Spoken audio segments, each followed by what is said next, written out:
पिछले एपिसोड के लास्ट में जेसन डेविड के अटैक को अपनी ड्रैगन की पावर से रोकने की कोशिश करता है। तो एपिसोड 8 के शुरू में हम एलेक्स को देखते हैं जो शेन से पूछता है कि उसके बाद मेरे माँ बाप का क्या हुआ, जिस पर शेन उसे बताता है कि वो दोनों अटैक से बचकर स्टोन विलेज आ गए थे, जहाँ गॉड लियो की स्पिरिट ने तुम्हें फिर से ठीक कर दिया। लेकिन वो दोनों दोबारा कोई रिस्क नहीं लेना चाहते थे क्योंकि लुइस की आर्मी अभी भी उनके पीछे थी, इसलिए वो तुम्हें मुझे देखकर कहीं और चले गए। ये सुनकर एलेक्स कहता है कि मुझे भी अपने पेरेंट्स के पास जाना है। तो शेन कहता है कि वो जगह बहुत दूर है, तुम वहां नहीं जा सकते, लेकिन एलेक्स इसके लिए नहीं मानता। तो एलेक्स की जिद को देखकर शेन भी इसके लिए मान जाते हैं, लेकिन वो उसे एक चमकदार पत्थर देते हैं और कहते हैं कि एक वक्त गॉड लियो और ये पत्थर आसमान से नीचे एक साथ आए थे। जिस पर गॉड लियो की स्पिरिट एलेक्स से कहती है कि उस पत्थर पर एक खास किस्म की कल्टीवेशन टेक्निक है जिसे तुम आने वाले वक्त में सीख जाओगे। साथ ही वो कहती है कि भले तुम्हारे पास वो सुप्रीम बोन ना हो, लेकिन याद रखना कि हर चीज दोबारा पैदा होती है।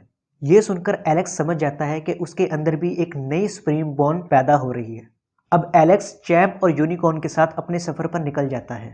रास्ते में एक व्हाइट टाइगर उस पर हमला कर देता है जो पहले से ही जख्मी था। तो एलेक्स अपनी जान बचाने के लिए उसे मार देता है। तभी वहां पर जिया आ जाती है जो बड़ी हो चुकी थी और आके एलेक्स से कहती है कि तुमने इसे क्यों मारा, ये मेरा शिकार था। उसी वक्त वो चैंप को देख के समझ जाती है कि ये एलेक्स है और उसे भी अपने बारे में याद दिलाती है, जिस पर एलेक्स कहता है कि तुम पहले से मोटी हो गई हो, जिससे गुस्सा होकर जिया एलेक्स पे अटैक करने लगती है। तभी वहां पर एक बहुत बड़ा सा ड्रैगन आ जाता है। तो एलेक्स जिया, चैंप और यूनिकॉर्न के साथ वहां से भागने लगता है, लेकिन जिया एलेक्स से अपना हाथ छुड़ा के कहती है कि इसे हराना तो मेरे बाएं हाथ का खेल है। अब वो अपना अटैक उस ड्रैगन पे करने लगती है, लेकिन उन अटैक का उस ड्रैगन पे कोई असर नहीं हो रहा होता। ये देखकर एलेक्स कहता है कि अब मुझे ही कुछ ना कुछ करना होगा, इसलिए वो अपनी लायन बीस्ट की टेक्निक को यूज करता है और उसकी मदद से उस ड्रैगन को मार देता है।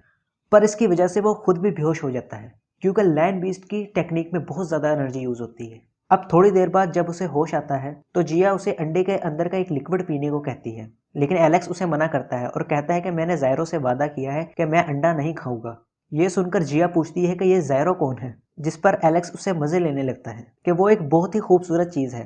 तो जिया जेलस में गुस्सा होने लगती है, जिस पे चैंप उसे बताता है कि जिया बहुत मेहनत करके वो एग उसके लिए लेके आई है, जिसे जानकर एलेक्स उस एग को पीने लगता है। साथ ही वो जिया को भी मना लेता है। कुछ देर बाद हम चैंप और उस यूनिकॉर्न को साथ खेलते हुए देखते हैं। तभी उस अंडे का शेल चमकने लगता है, जिसकी वजह से वो अंडे वाली बर्ड वहां आ जाती है और उन सब पर हमला कर देती है। तो एलेक्स उन सब के साथ वहां से भागने लगता है, जहां भागते भागते वो सब एक नदी में गिर जाते हैं और बहते हुए थोड़ी दूर आकर बेहोश हो जाते हैं। और इसी के साथ ये एपिसोड यहीं खत्म हो जाता है।